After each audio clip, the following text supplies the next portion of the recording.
মৌলভীবাজারের বিভিন্ন সীমান্ত দিয়ে আরও ৪৪ জনকে পুশিন করেছে ভারত। বৃহস্পতিবার বড়লেখা থেকে তাদের আটক করে বিজিবি। বড়লেখা উপজেলার পাল্লাতল লাতু সীমান্ত দিয়ে পুশিন করা হয় তাদের। মৌলভীবাজার থেকে সরাসরি আমাদের সাথে যুক্ত হচ্ছেন মানুষের অধিকার ফাউন্ডেশনের চেয়ারম্যান অ্যাডভোকেট নিয়ামুল হক।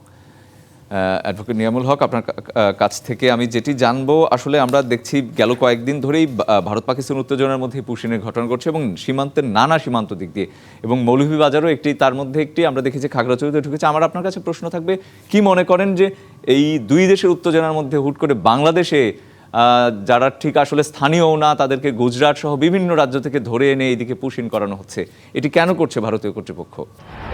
আসলে আমরা এই যে পুশিনের যে ঘটনাটা, এটা কিন্তু এই যে ভারত পাকিস্তানের মধ্যে যুদ্ধবিধ্বস্ত অবস্থা বিরাজমান বর্তমান যে পরিস্থিতি, এটার পূর্বে কিন্তু আমরা এই ধরনের কোন লক্ষণ দেখা যায়নি বা এই ধরনের কোনো সংবাদ আমরা শুনতে পাইনি।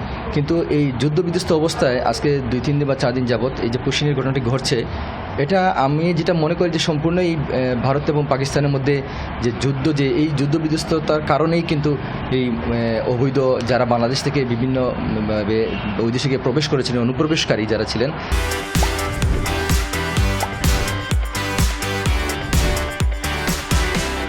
তাদেরকে এখানে প্রবেশ করানোর চেষ্টা চলছে। এবং এই বিষয়টা নিয়ে আমাদের সীমান্তবর্তী এলাকায় মানুষের মধ্যে একটি আতঙ্ক বিরাজ করছে এবং প্রতিনিয়তই মানুষ ঢুকছে।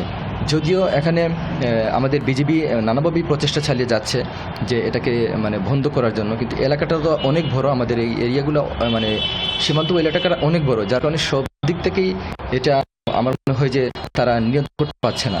তো এই অবস্থায় দেখেন, আমি যদি একটু অন্যভাবে বলি যে বাংলাদেশের বর্তমান পলিটিক্যাল যে সিচুয়েশন, এই সিচুয়েশনের মধ্যেও এই যে ভারত থেকে ইলিগাল মানুষগুলো যারা এখানে পুশিন করা হচ্ছে, এটাও একটা রাজনৈতিক ইন্ধনও থাকতে পারে বলে আমার কাছে কিছুটা মনে হয়।